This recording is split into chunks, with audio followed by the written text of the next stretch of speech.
This is Pamela Kuhn, and the curtain is up on Center Stage, the show about the arts and the artists behind their work. For all of my regular listeners, you know all too well of my love for sci-fi. For those whose writings have made it onto the silver screen, I am always invested.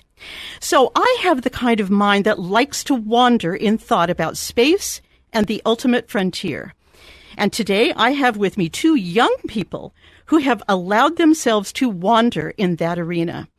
They have conceived and written a novel called The Dauntless Chronicles. And oh, I love it when I hear the word chronicles, as we know there will be several sequels to follow. The novelists are Willow Wren and Anthony Olmo, two teenagers who are inspired by the imaginative world of space. And something tells me that they may have their eye on Hollywood as well. So, Willow Wren and Anthony Olmo, welcome to Center Stage. It's a thrill to have you both. Thank you for having us. Be here. Yeah. Now, this is your first real interview, isn't it? Yes. I mean, Yes. This is kind of major cool. Yeah, it's very cool. I'm very excited. Are you nervous? Oh, no, I'm very excited. Oh, there you go. You see your pros already. Yes. All right. So, Willow and Anthony, you have this novel being released in a few days officially. Oh, Yes. yeah. Writing a complete novel at your ages is impressive. So, you know, how did you two first get together? I mean, how do you know each other? Okay. Do you want to tell the story? Yeah, this is fun. So, our moms have been friends like before we were born. So we spent a lot of time together when we were younger, and we kind of got out of touch a little bit for a few years, and then we met up again.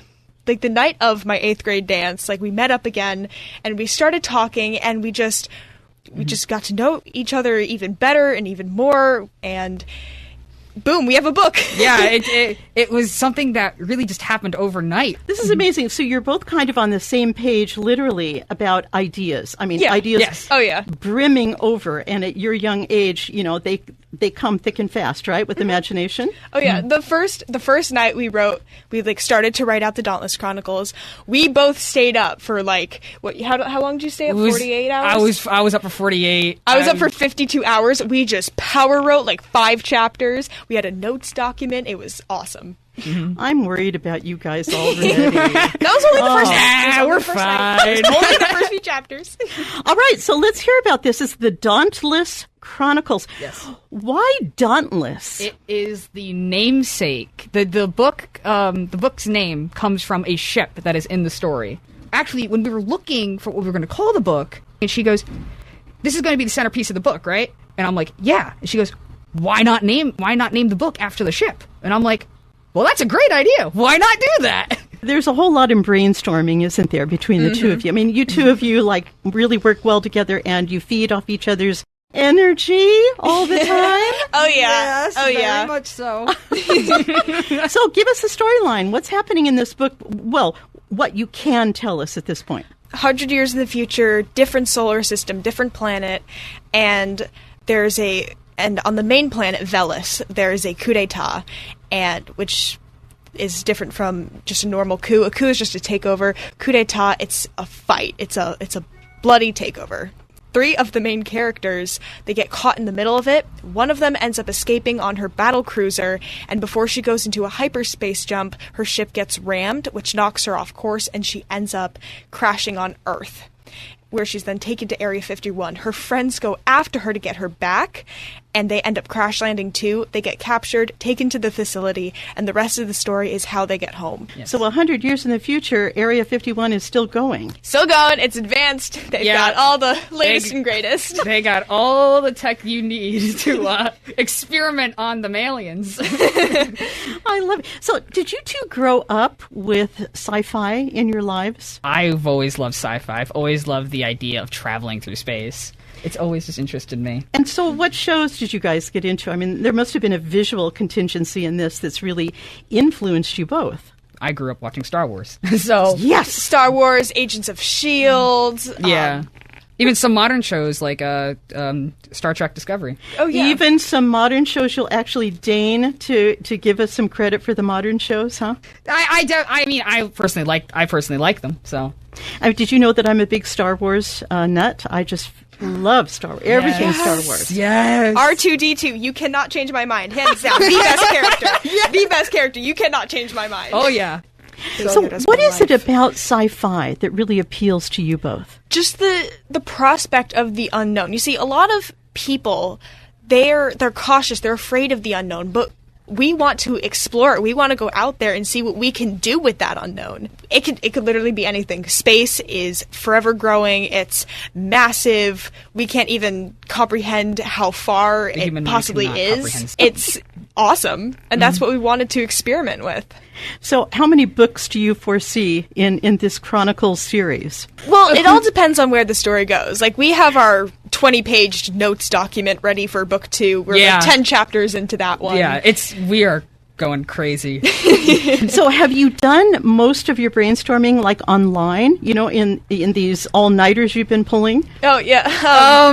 We'll go on calls, and we open, like, the doc it's actually going to be written on. We have a doc of pre-written chapters that are just random ideas we wanted to get down, and we might end up adding later in the story, and if not, it's a deleted scene. But at least it was down so we don't forget it.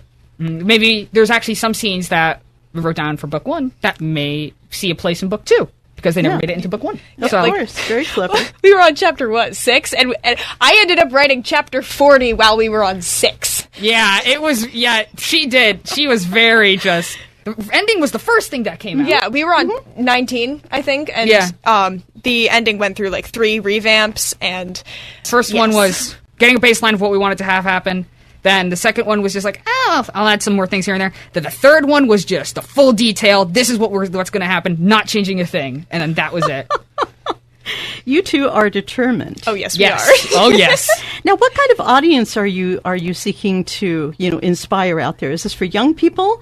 All ages. All ages. Family friendly. Yeah. Family friendly. All ages.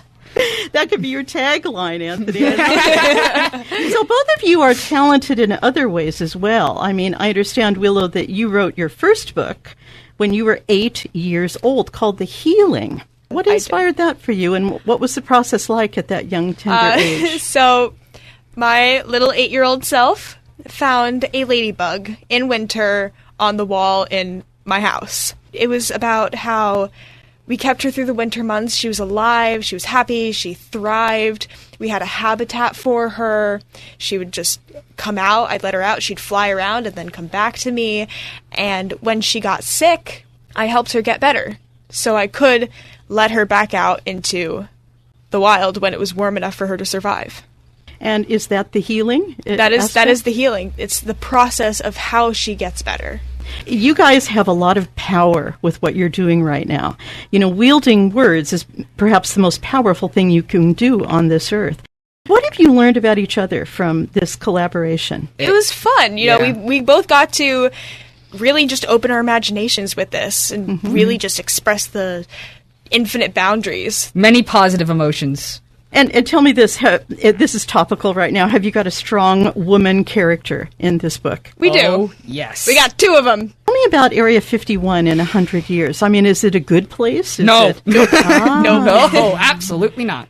I mean, to humans, I guess it would be considered a good place because A, they don't really know that much about it, and B, it's to further enhance the human race and help them. But to the aliens, it's a prison. Yeah, they see it as a prison. They want to go home. They want to get out. Interesting. Very interesting. Tell me what writing means to you guys, and I'll pitch it to both of you. Willow, is it just a language of communication that connects you with others, or is this something that touches you deeply in your soul? It's both. I really love writing. Ever since I was little, I've just enjoyed writing stories. I want to get my ideas out. I have fun expressing myself through a character's words and how they see the world. And it's wonderful, and other people get to enjoy that, which I think is fantastic. Anthony, yourself, how do you feel about that? It's a place where you can write thoughts down, but nobody ever has to see them. But it's still there. It's if you want to show somebody, you can. If you don't want to show somebody, you don't have to. But you still can. That's fantastic. So I understand there's a lot of artwork that you both have done on this as well. So let's talk about that. I mean, from what I saw, these are fantastic looking characters. we had so much fun developing the characters. Yeah, the outfits, creating like the whole style of them was just like their especially their personalities. The aesthetic of it. Yeah, what she said. We have one of our close friends, a 15-year-old in England, another one of our friends, 18 years old, she's in Indonesia. Yep. We've had people all over the world doing art, and it's awesome. So this is really inclusive. Yeah. Oh, yeah. How interesting. Yeah. And I understand there are some dragons we're dealing with here, too. Oh, yes. Those are they're like the mascot of Velis, the main planet the story starts on. The symbolic creature. Yeah, they're it's like a sacred animal to the Velusan race and their planet. They're feared, they're powerful, they're beautiful, big silver, white, they have that icy look to them. Nice. Yeah. And we just started playing around the idea with it, how cool would it be to also implement an alien dragon? Yeah. How awesome is that? I know, it's fantastic. Everybody loves dragons. Who doesn't love dragons? Well, of course, Game of Thrones. Yeah. I mean, hey. How to Train Your Dragon. Yeah. Our childhood. Yes. Exactly. So, Anthony, I understand that you've had a few challenges in your life with some learning disabilities and issues. Are you open to talking about that? I am totally okay with talking about that. So, what are the disabilities and the issues we're talking about? Yeah. My learning disabilities, I have dyslexia, dysgraphia, dyscalculia, and ADHD. Dyslexia is for reading, dysgraphia is for writing, and dyscalculia is math. And ADHD is for being fidgety and a little bit of moving around and stuff. I have lots of ADHD and I have bad dyslexia. I take a very long time to read some things. Well, when does this book come out? November 17th, 10 a.m. EST. She knows the exact date. We got that down. Yep. And how does anyone find your book? We have a website, www.thedauntlesschronicles.com. We've got the book summary there. You can send us questions. There's you can comment, send your name, email. You can submit fan art there as well. Lots of fan art. We have a fan art page on there of what we've gotten already, which is very awesome. We got some very, very talented people on there. And there's also an About Us page on there, too, so you can get to know us. About who we are, what we love to do. I sure hope there is, because we've got to get to know you guys. You guys are pistols. I love it. So I understand you wrote this from alternating perspectives. Well, yes. Yes, that was her idea. Why? Different characters' perspectives on how they see the situation. So you don't just get it from one side. You don't just get that one opinion. You get everyone's opinions from their mind. You really get to go in depth with what they're thinking and understand what they're going through their own eyes and not somebody else's, which I found really fascinating because you get to know the character more. You get to connect with the character more because it's not somebody else talking about them. It's them. Yeah. At some point, your connection with the character becomes personal. It's difference between from beginning to end and how they change, what they go through, how that makes them a stronger or better person. So would you say that you've just taken everything that you have absorbed in your lives and put it into this book so far? And more so. Yeah. Oh, yeah. Beyond that. Yeah. There's a lot. As well as all the technical terms. Anthony's incredible with that. The mechanical descriptions that he puts down, stunning. A lot of research that goes into it, too. It was worth it. It was awesome. It was so much fun. Because I got to understand everything that was going on. What goes where? How does hitting this nail affect that piston or whatever? Yeah. I love it. This whole discovery is wonderful. You guys are infectious, your enthusiasm. So, I have to ask, where do you go from here? Oh. Book 2, ladies and gentlemen. Book 2. Oh, that's going to be so much fun. Yeah. We have so much in the works for that. We, lots of times we actually just sit down brainstorming. Last night we were actually just sitting down brainstorming some ideas. And we really just we got to explore some new powers. We got to explore some new kinds of can I say weapons? Mm-hmm. You get to explore some new kinds of weapons. Like swords, we have the stun weapons. Yeah. Yep. You know, Anthony, I understand that you like to go to the Renaissance Fair. Yes. Oh, yes. We yes, both yes. do. That's something we both love to do. We'd cosplay, we'd dress up. Oh, excellent. Yeah. Oh, I love making outfits for the Renaissance Fair. It's so much fun because you just feel like you're there. You feel like you're back in time, and that's just so much fun for me. It is awesome. Like, me especially, I love old-fashioned machinery. I love it. Well, we're going to go forward in time with you two with your new book, The Dauntless Chronicles. Listen, Willow Wren, Anthony Olma, I want to thank you so much for being on Center Stage. Thank you for having us. Thank you for having us. It's so much fun to be here. This is your first interview. I'm so glad to be able to do it with you. And when us you're too. famous, remember me. Of course. And when the Hollywood movie is out, we want the first interview. Of course. Of course. Take care. Good luck with the Dauntless so much. Chronicles. Thank you so much for Thank having you us. so much for being on Center Stage. Of course.